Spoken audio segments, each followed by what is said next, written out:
In 2025, anime gave us a villain unlike any we've seen in years. That's because Orb might be the best anime you've never watched, and its secret weapon is its villain, a Polish dad who also happened to be the final boss. His name was Noak, a man who fought an idea for generations and in doing so became the backbone of one of the best anime ever. What stands out about Noak is he's the kind of character who makes every scene he's in feel like a trap. His job is to catch heretics for the church by any means necessary. So when he approaches his targets, he loves to play dumb, then state truths as threats. It's a pattern. He doesn't just interrogate people, he tests them. Every conversation is a psychological probe. He pries until he finds a weakness. When he finds it, he gives you just enough rope to hang yourself before acting. This may be his greatest strength, the ability to read people instantly. Meanwhile, he's really hard to read himself. We see how dangerous he is as the series begins. It literally opens with a flash of him torturing someone, and moments later, we're right there with him again as he rips the fingernails off a man, taking his sweet time while doing so. He'll ask, "Do you know what people hate most about this?" You expect he's going to give some philosophical answer. Instead he goes, "It's the pain, duh." That's Noak, philosophical until he isn't. Almost a paradox, a father who helps a child one moment, then murders that same child's father the next, and when he learns they're related, he shrugs. Noak lives for two things: faith and family. Early on, he tells us about his daughter, how cute she is, how he carries a letter from her everywhere he goes. It's disarming, humanizing even. He says she's his reason to live. He has no life goals, he simply wants to protect the two things important to him. And this tells us his entire story, while also proving why it's so tragic. This is where Raffle comes in, a prodigy who has taken the belief that the sun is the center of the universe, not the Earth, a theory called heliocentrism, aka heresy. His interactions with the confirmed heretic put him on Noak's radar. In fact, Raffle carries the necklace that criminal once held. So what's Noak do? He corners Raffle's father.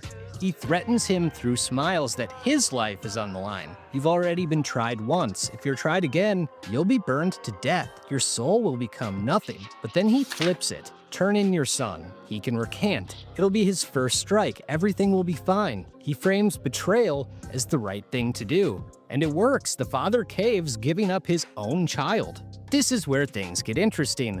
Noak takes Raffle into custody and talks to him the same way he has to his prior victims. Same tactics, same tone, everything. But this time, none of it works. Raffle doesn't flinch and he refuses to recant. When Noak threatens him with the tremendous pain that's to come, Raffle calmly responds, "What you do to me doesn't matter. You're not fighting me. Your enemy is a resilient one. You're fighting truth itself." They share a drink together, and here we see Noak waver for the first time. He plainly states he doesn't want to torture a child. He has one himself. This isn't fun for him. It never has been. He tells Raffle this is wrong, and Raffle's response is one of my favorite lines in the series. A wrong answer is not a meaningless one. Noak's stunned. He's been completely outclassed in every way, and it goes even further. That drink they shared, it was poisoned. Noak freaks out, dude thinks he's about to die, except Raffle reveals it's not his cup that was poisoned. Noak's mind is blown. You're gonna off yourself? You're headed to a dark abyss. For what? One last time, Raffle rebukes him and dies in peace. He was 12. Noak can only describe this as madness, but that doesn't sit right. This was a child who was so gifted that at every step, he defeated a mercenary with logic. It's something that sits with him the rest of his life. 10 years later, Noak returns. He seems the same on the surface, but maybe that moment changed him and he's still trying to understand how. When a heretic prisoner escapes, Noak's instincts kick in. He attacks a masked man, Oxy, who says he's innocent, and when Oxy surrenders, Noak doesn't accept it. He strikes. Yet once he escapes, Noak says, "They can't even read, they're not real heretics," and he lets them go. We start to see his softer side. At home, he lights up around his daughter Yolenta. He can read her face instantly. The same skill he's used to break others is used to comfort her. To end up in heaven, don't stand out. But no matter what, I'm rooting for you. As the years passed, he became a trainer for fellow Inquisitors. He understands what they do is unpleasant, but it's necessary. Over time, you get used to hurting others. When a student hesitates during a torture demonstration, he doesn't scold them. He shifts the task to someone else. He knows it's hard, but this is the job. To him, it's all justified. Heretics are the work of the devil. Then comes an urgent dispatch from the bishop. But instead of rushing out, he's sneaking up on Yolenta, who's drinking with her friends, Botany and Oxy. When they mention they research the cosmos, he perks up, but plays it off. They tell Nowak, your daughter is brilliant, and he loves hearing her praised. Everything seems fine, but it's not. After the drink, he returns, and we remember he was dispatched for a reason. He investigates their study, and again, everything seems fine, until he sees the necklace, the same one Raffle had. And we know Nowak never misses a detail, so when he feigns ignorance and leaves, your alarm bells go off. We've seen this before. Botany realizes it too. Something's wrong. He's right. Nowak returns with reinforcements. This time, it's personal. These heretics approached his daughter, the one person he cares about. He's pissed off now. This leads to a fight with Oxy. Nowak asks, why fight for this stupid theory? Is this worth dying for? Oxy's a tough opponent, to the point that Nowak later admits he thought he was going to die, but he doesn't. He survives, and Oxy and Botany are taken in to be tortured. When Oxy wakes up, Nowak simply wants to understand, why do heretics keep appearing? Why give up heaven? He thinks back to Raffle. These aren't insane people, it can't be that simple. But nothing Oxy says allows him to understand it any better. Nowak feels guilty for this situation. His negligence dealing with heliocentrism allowed things to escalate this past decade, which led to Yolenta being involved. When the torture begins, he lets that guilt out. He wants to torture these men as long as possible, all legally, not for fun, for revenge. Eventually they break, and Nowak burns their research and snags the necklace for himself. Botany and Oxy are killed for their crime. Finally, it's over. But it comes at a cost. He's told by a member of the clergy, Antony, his daughter was a heretic, that she was executed on the spot. When he sees Yolenta's burning body, he just stares, detached. All that's left of her are her gloves. And in a quiet flashback, we understand why they mattered. They were a gift, a simple gesture that meant everything to both of them. Despite what he's done, he's literally tortured and killed all the main characters so far.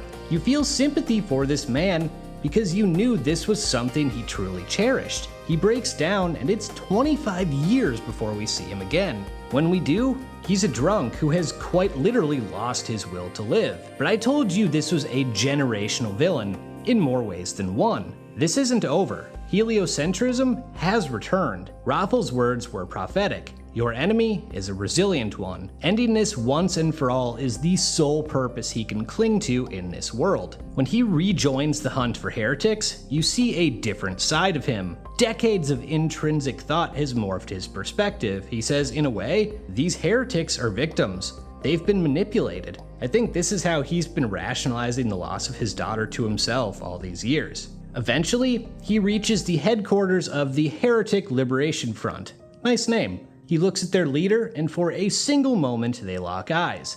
Then she blows herself up along with the facility, and amid the smoke, an arm lands at his feet. He picks it up. I'm not positive he even knew it yet, but it was his daughter's. She was the leader of the organization. The church lied to him. Antony lied to him. One heretic girl escapes into the distance. Nowak cannot let this continue. It all ends tonight. He chases her to a church where the bishop there realizes he's never heard of heliocentrism being suppressed anywhere else, only here. That bishop? It's the same man who betrayed Nowak all those years ago. Antony. Nowak questions himself. What is heliocentrism really? He never actually knew the details of it. Antony asks him, if you're going to label, torture, and kill people as heretics, shouldn't you know it's justified? Heliocentrism was never illegal. It was a misunderstanding created by a few people with power who didn't like that theory. Nowak was a pawn. He wasn't clergy. He was a mercenary,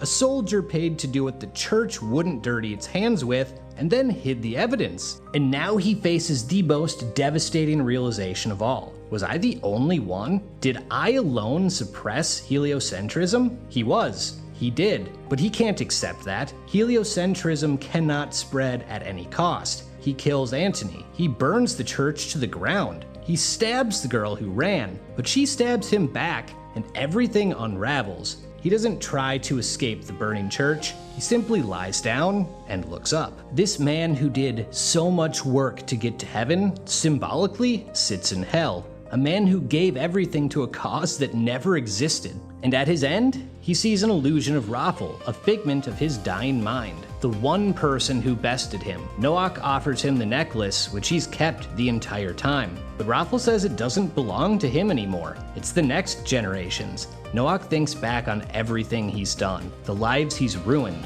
cause he defended, the daughter he lost, his misguided faith. Finally, he understands. He's the villain of this story. He was afraid to question the path he was told to follow. History won't remember him or his victims. Through this illusion, he tries reassuring himself of what he did, but he can't accept it. There's only one thing he can do. He pulls out Yolenta's glove, the one thing left of her. He slides the glove onto the severed hand. It's a perfect fit. If he didn't know before, he did now. His daughter had lived the last 25 years pushing an idea he'd fought against his whole life. And she was in the right. She believed in something enough to risk eternal damnation for it. Now he needs to do the same. He holds her hand and prays. Her sins, he says, were mine. That's how he goes out, holding his daughter's hand with a heavenly light shining upon him. It's beautiful. He's a special character to me for every reason I've laid out through this video. He's a man who did cruel things not because he enjoyed it, he didn't, but because he thought he was doing what's right. When his conscience tried kicking in, he kept it at bay until he couldn't deny the truth any longer and had to confront a life's worth of sins at his end. I adore that he not only combated literal generations of people in this story spread out over 35 years, he fought an idea. And like Raphel said, that opponent was formidable. Orb, one of the 3 best anime I've ever seen, is essentially 2 stories: the rise of heliocentrism and the fall of Noach. It's an amazing contrast. I'll never be able to do it justice myself, so make sure you go watch it. Ironically, it's Raphel's words that accurately portray Noach's life. A wrong answer is not a meaningless one. Now subscribe or die.